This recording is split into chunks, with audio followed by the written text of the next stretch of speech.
Alex McKay's Press, and I'm here with Cameron Smotherman, who returns to action on at Fury FC 57. How are you? I'm good. How are you? I'm good, man. I'm good. I'm happy to be finally talking with you. Thank you. So man, you had a big 2021. Yeah. Yeah, big 2021. But before we even get into that, I wanted to let everybody know, like anyone that doesn't know your story, how did you get into mixed martial arts? So my story is a lot different than all the other guys. I didn't like fighting. I didn't watch it. I wasn't interested in at all. But I have a friend, Trevon Coker, who has a couple amateur fights that just kept telling me to train, kept telling me to train. So when I went off to college, I was just sitting in my dorm one day, and I was like, man, I'm bored. And, I'm gonna look up a gym near me, and just walked in and was like, huh, this is kind of fun, and just kept showing up until one day I got beat up really bad. The first day I tried to spar, I think I got a concussion. Like the very first time I ever sparred, and I was like, wow. I thought I could like take care of myself, but yeah, I was wrong. So then I just kept showing up. So like I can't let that happen again. So then got trapped in it ever since. So you didn't watch it growing up at all? Nope, nothing. Then like I didn't like fighting. I mean, of course, I got into fights in school, every now and then, whatever. But as I wouldn't say I was a fan at all. How come? It just never did anything for me. Just I was just like, this is stupid. Like, I was like, what's the point of getting into a fight on purpose? I was like, that's dumb. But I don't know. I guess I was blind at the time. I didn't see the light yet. So all right, so you had five amateur fights, right? And Mm. what was the decision to go pro last year? Um, just the results I was having in training it just came to a point where it's like it was time. My teammates were telling me, my coach, he was like, it's time. Especially once I won the amateur belt, it didn't really feel like there's anything left I needed to do. Because I only wanted the amateur belt or the amateur fight because it was a rematch, and I was like, I know I'm better than that guy. So once I beat him, I was like, okay, yeah, it's time. Awesome, awesome. So, man, let's talk about your 2021. How did it feel to get your first professional win by knocking out Mario? Honestly, that fight actually disappointed me. I was like that. I was actually I couldn't really enjoy it because at the beginning of the fight he was out grappling me, and it took me forever to get up. And once I finally got up, he it almost felt like he quit. It didn't feel like I beat him.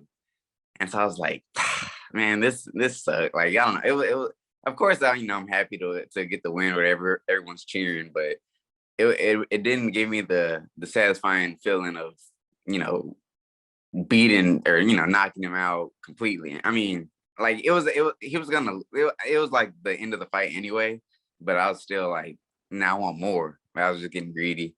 So that's why I had that quick turnaround for the next one. Yeah. So. So you get that quick turnaround, and then you lose your first fight and you get knocked out. I mean, how what were the emotions after that?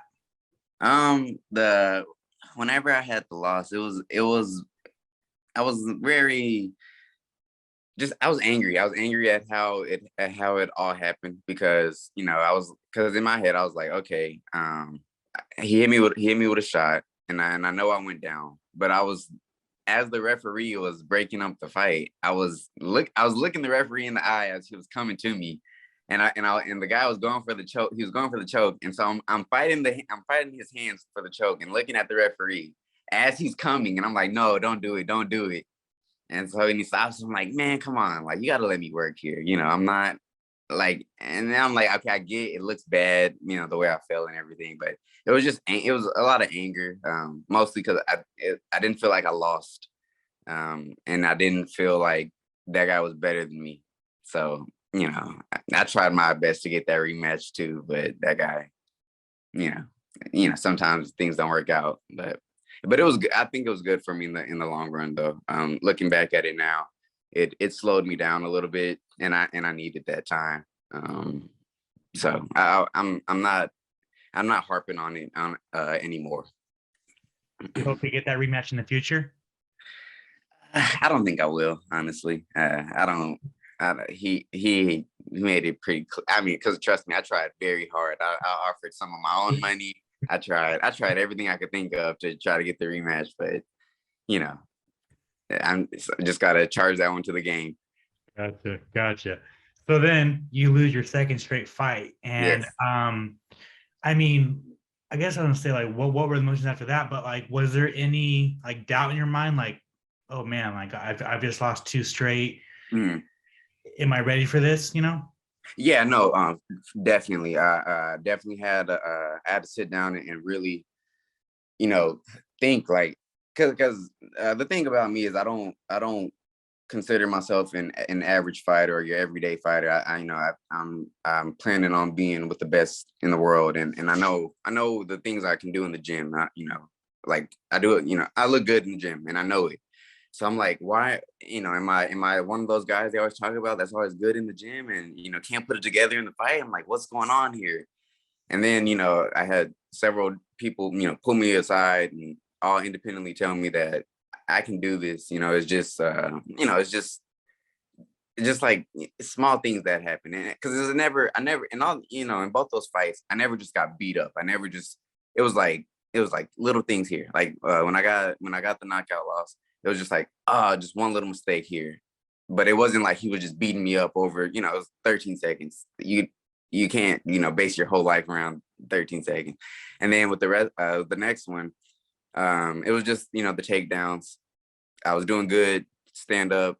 I was able to get back up, just couldn't stop the take. But it was never just like, oh man, you were out of the fight. You had no chance.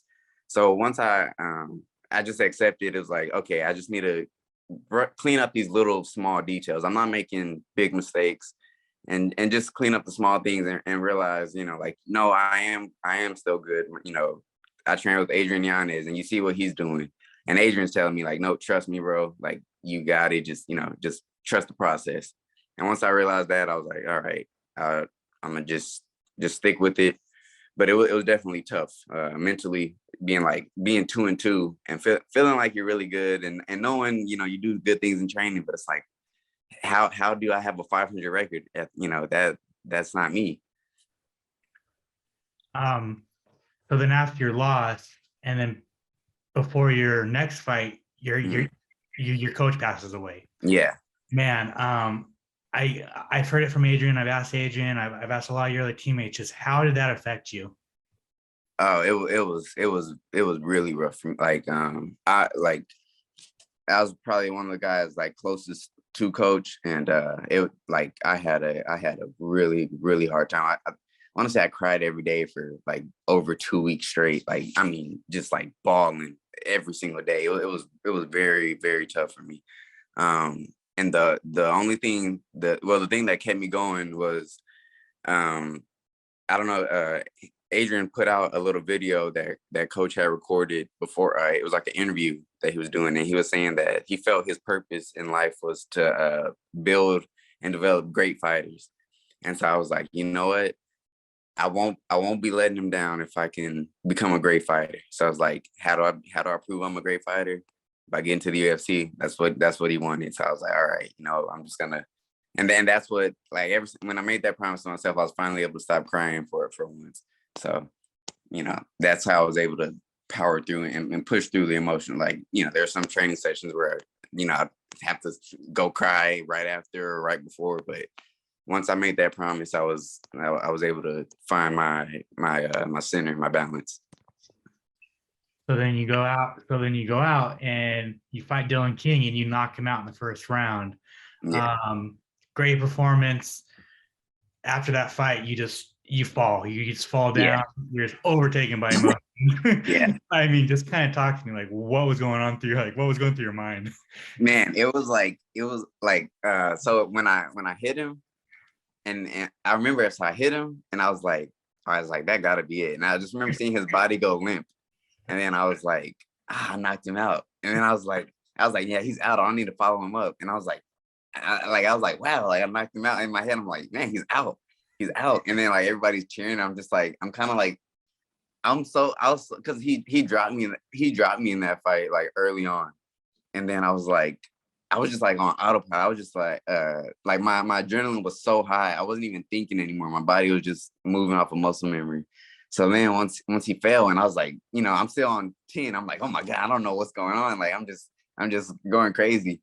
And so then one of the guys that works for Fury came in and like gave me a hug and was like, good.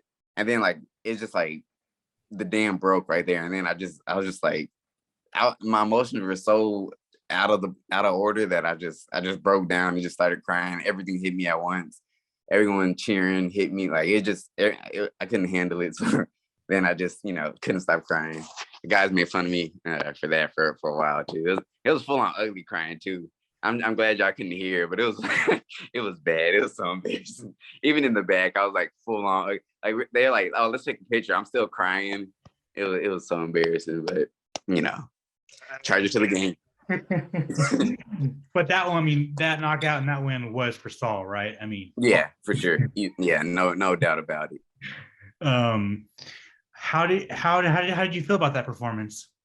Honestly, I'm embarrassed about it. Be completely honest. Like I remember like the articles were coming out where it's like fighter comes back after almost getting knocked out, and I'm like, this is like, because again, this isn't.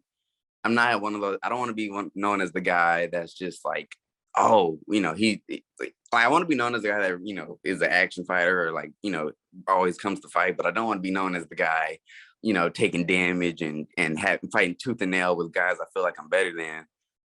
But it's just like I'm just having these small mistakes that are giving people the impression that I'm not as good as I actually am, because like not to toot my own horn, but again, I do like great things in training, but when I fight, it looks very average. So I was pretty upset because again, it was such a stupid mistake that got me dropped, but overall, it's pretty cool. That's not so. I can kind of sense that you're hard on yourself even when you win. 1,000%. Like even when I was an amateur, when I first won a fight, I'm like, oh, this is amazing. And then I'm like, man, I suck. like literally 5 minutes after I get to the back, I'm like, I'm terrible. I can't believe I look this bad. Or when I see the video, I'm like, oh, this is embarrassing. Like I struggle to watch my fights back because I'm like, oh, this is so bad. Just because it's never good enough. Good enough is never good enough, and that's something Coach Saul always said. So it stuck with me. Gotcha. So you return at Fury FC 57, first fight of 2022, take on Robert Casper. What are your thoughts on the matchup? Honestly, I didn't really want this fight. His record is really bad. I think it sucks for him though, because honestly, I really don't think he's as bad as his records tries to make it seem he is. 3-7 is not good. You can't word it anyway. You can't just say that's bad luck. I mean, nobody's that unlucky, but he is actually pretty good. Regardless of his record. So it sucks for him. And maybe because he takes fights like these. I don't know what but I hold myself to such a high standard that I'm like, I won't lose to somebody, that's lost that much, that's lost 70% of all his fights. We're not doing that. But I think he's good. He's a good striker. He has a pretty fast right hand. But I think I have the tools to take that away from him and make him pay for it. So, yeah. So that 3-7 record, I guess, you're still growing in your career, but would you rather fight people with a 500 record, just to challenge yourself? Like, I guess, and I'm not calling him a can. I'm saying, like, this is not no disrespect, but like.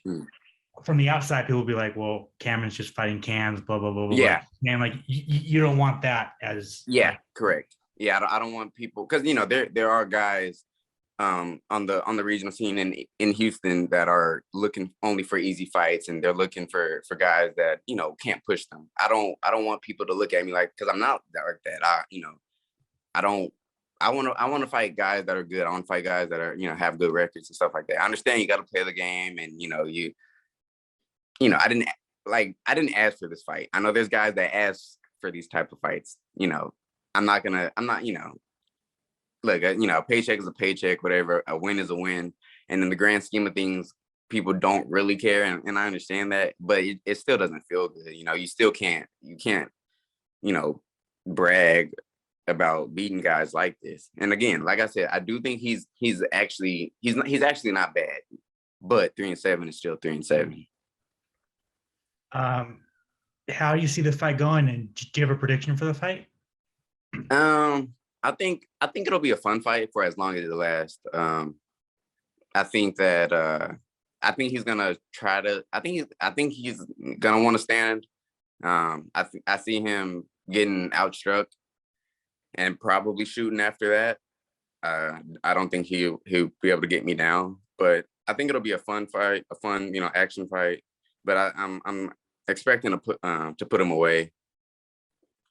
Maybe, you know, if I don't put him away early, then it'll be a lot of 10-8s probably. But yeah, so probably a knockout more than likely.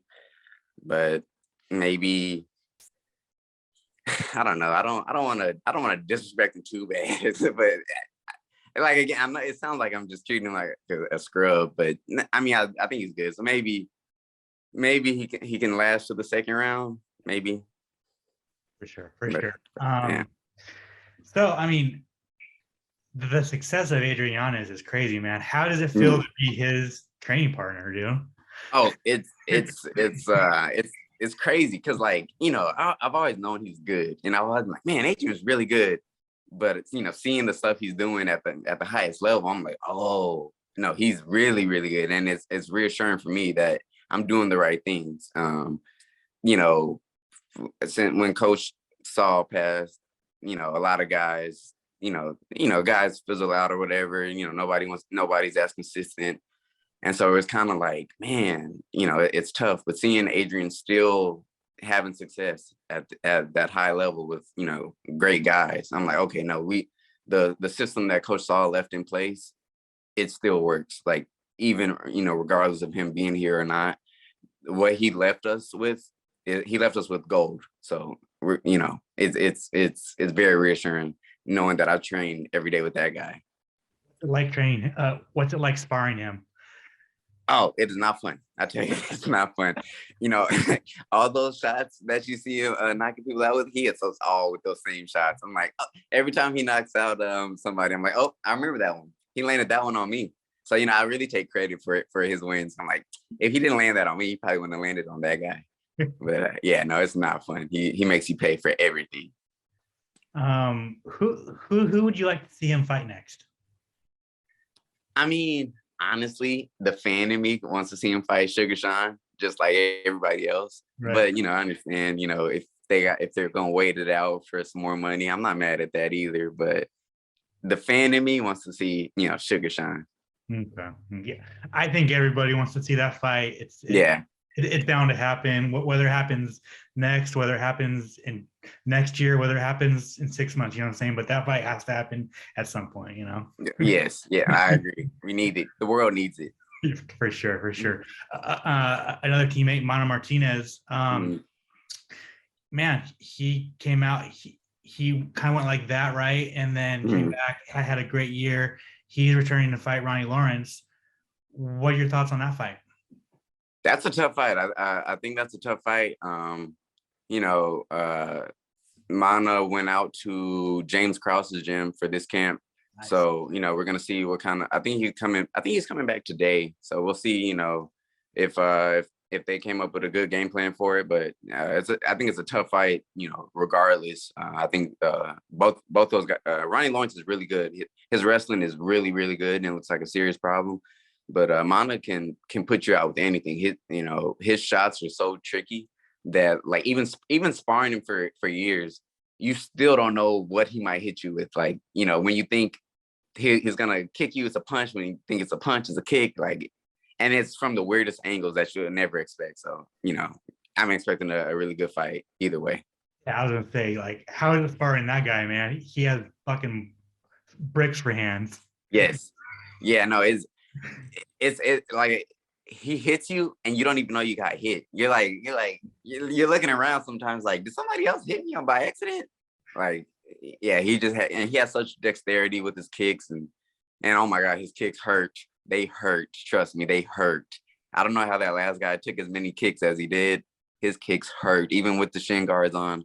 Nah, he's dangerous. He's dangerous. Um, so finally, what do you want your 2022 to look like?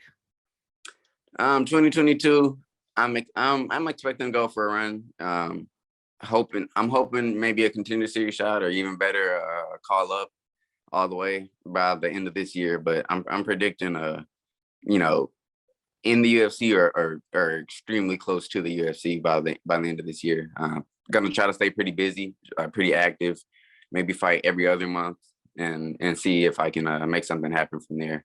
But because I feel like it's about time. I'm looking good in training, feeling good in training, so trying to make that jump. You want to fight for the Fury FC title? If I have to, I will. But just I'm not really one of those guys here for belts. I'm here. I want to make some money, have a good time. But if they say that's what it takes, then I have no problem fighting for the belt. If not, then just keep me with the 3 rounders. 5 rounds is a lot of work. I'm pretty lazy. Who gave you the nickname the Babyface Killer? It was actually the announcer of Fury. He was I forgot what I wanted to call myself, or I don't know. I was switching it like every other fight, a new name, and then he was like, "Nah, that's not you. That's not you." And he was like, "Give me a second. Let me think." And then he texted me like I think the night before the fight, and he was like, "Babyface Killer, that's you. I'm telling you, that's it." And then I'm like, you know what? I like it. Everyone seems to agree. I look like I'm 15 anyway, so even in the gym, guys will come up to me and like try to little brother me. I'm like, bro, I'm like 10 years older than you. Stop it. High school kids be trying to bully me. I'm like, what is this? So yeah, so it ended up sticking. Makes sense.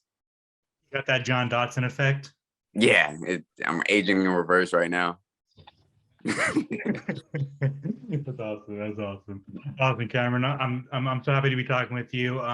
Thank you for your time. If you want to plug your social media, plug any sponsors, the floor is yours. I am at Lil Campster, LilCampster on all platforms. Check me out. I don't post much, but when I do post, I try to make it cool so it's not, so it's worth your time. But sponsors, just my gym, Metro Fight Club Legacy, just keeping it going. That's all.